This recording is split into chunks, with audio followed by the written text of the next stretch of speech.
What's going on, guys? Welcome to Everything Always. My name's Michael Roman, aka Allfires. Now, in a video that I was almost done making that I will surely release tomorrow, we explained the bigger implication of bringing Liv Tyler back as Betty Ross in the upcoming Captain America New World Order. And while it may seem completely inconspicuous on surface level, they're bringing back a ton of the original cast from the first Hulk film. I think that something's going on there with that character. But a ton of set photos that got published late this afternoon that show Anthony Mackie, Liv Tyler, and Zosha Rogmore's new character on set, all in army attire and at a funeral, really beg the question, could this possibly be Steve's funeral? I think there are three likely candidates for who this could be. I'm going to explain who they are and the reasons I don't think it's any of them, and then speculate just a little bit as to who I think it is. I know certainly people are going to wonder if this is Steve's funeral, and it would make sense, but there are actually some other likely options as well. We're going to break down what is going on in this funeral scene, but first, if you could grab the subscribe button. We do daily Marvel content at the channel, and that's all we do. Everything from official Easter egg breakdowns, trailers, and reviews,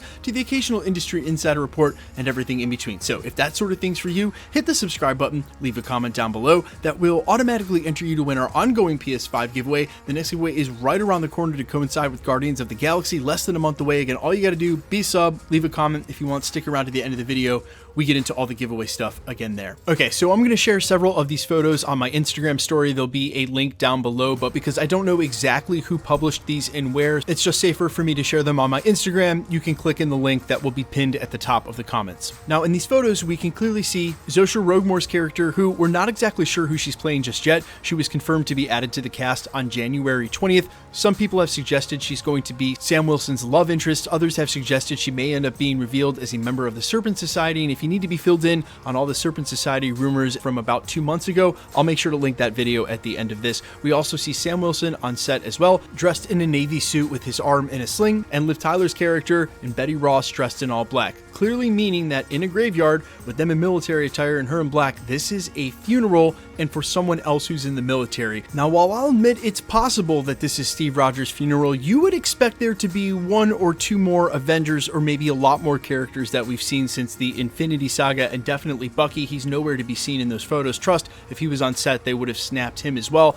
That being said, I do not think this is Steve Rogers' funeral. I think Old Man Cap is still somewhere on the moon or on that sword base. The next logical conclusion would be that perhaps this is Thunderbolt Ross, and that's why his daughter and Betty Ross would be at the funeral. But let's be real, guys, they didn't hire Harrison Ford to take over that role and then put him in Captain America New World Order, which rumors to tie to Thunderbolt's through line of adamantium and Tiamat turning into Genosha, and also having the Red Hulk be a member of the Thunderbolts, which happened prominently in the comics. Yes, the first team was started by Baron Zemo, but at least one iteration later had something to do exactly with the Red Hulk. They're keeping Harrison Ford around. There's no question of that. This is most definitely not Thaddeus Ross's funeral. Now, a third logical conclusion to be drawn, and I saw this in a couple of places as well, Carl Lumbly coming back to play Isaiah Bradley. This could be Isaiah Bradley's character. I would doubt heavily that they would bring him back to be another Captain America and team up during this film, only to kill him at the beginning of the film. But that assumption is only predicated that they're shooting this sequentially. Now look,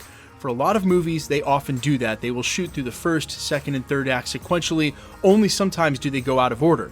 But that is to say that sometimes they do go out of order, and we're assuming that because it's the beginning of filming, that these on-set photos are taking place at the beginning of the film. That's not always how this works, especially if they're not planning on going back to a place they already were. So if we're assuming this is towards the first act, I don't think they're starting off the film with Isaiah Bradley's funeral. They're literally bringing the character back and announced him for D23. You wouldn't do that if you were just killing him off at the beginning of the film.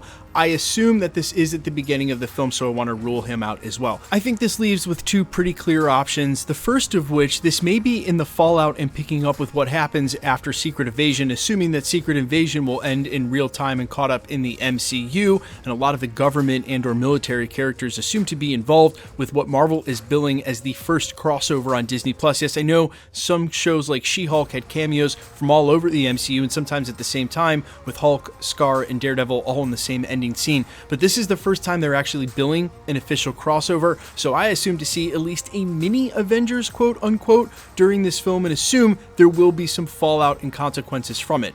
perhaps Captain America New World Order is picking up where that leaves off, someone from the military that they all know that passes during Secret Invasion or has already passed and been reassumed by a Skrull in the future. And that's really where I think this will be, just setting up, moving some of the pieces and bringing them into proximity. There's nothing really to say that this could be a flashback scene, but at least one comment on Reddit had me thinking there is at least a chance that this could be Sam Wilson's backstory and what he alluded to during Winter Soldier and losing his original wingman. I think there's at least some credit to be given that thought, because if they were going to ever work in that piece of Sam Wilson's backstory that perhaps we're never to know, a flashback during this, his first Captain America movie, would be the place to do it. But again, there's really nothing in the scene that speaks to it being a flashback, other than the fact that Anthony Mackie's Sam Wilson is wearing a Navy suit. He's not in military attire, even though Zosha Rogemore's character is in military attire, and it looks like this could be something related to the military, so perhaps it is a flashback before he has his uniform and medals. But I don't want to speculate too much about that. I think more importantly, it's a setup for Secret Invasion. That's what it's meant to be, and it's not really a character like Steve Rogers or another major piece. Now, as I mentioned briefly in the prologue of this video, I do have a theory as to why they're bringing back Betty Ross, and now, yes, it does make sense to bring her back because her father is a prominent figure in this movie, but I think there's some other reasons too. That video will post tomorrow. But in the meantime, guys, let me know all your thoughts down below in reaction to this and whose funeral you think this could be. And again, if you want to see those photos, I'm sorry, I really have to avoid a copyright strike. There's only a couple of publishers who don't allow them to be reposted, but they sort of freely circulate on social media. I will link my Instagram in the top comments. You can just click through there and check them out for yourself. Let me know who you think this funeral is. Quickly, let's get into the giveaway stuff before I let you go. All right, we are still giving away a PlayStation 5. The next milestone is to coincide with Guardians of the Galaxy, which is just over a month away. All the same rules will apply at the channel for any future giveaways. All you have to do, be a subscriber, so hit the subscribe button, then leave a comment down below, and because it's truly random, the more videos you comment on, the better chance you have of winning. All winners will always be announced at the end of videos, the same way I'm doing here with live with my voice and the comment shown on screen. So remember to be safe on my channel, any channel on YouTube, or really any platform. Anybody can claim to be a content creator and tell you you've won. Never contact somebody on a third-party app, and of course, no YouTuber, myself included, will ever charge you for shipping. The best way to keep up with the content has always been to hit the notification bell with all notifications turned on. And as always, if you like today's video, I would sincerely appreciate it if you'd hit the like button. My name is Michael Roman. You can find me in a couple of places, Instagram and Twitter at I'mFires. You can also find me on Spotify, YouTube, Amazon, Apple, iTunes, wherever you listen to original music, under the name AllFires, hence the AKA at the beginning of the video. You can find that everywhere. And again, I would really appreciate you checking out my music, but I really appreciate you checking out this channel. Thanks for watching. Stick around. We'll be posting again real soon.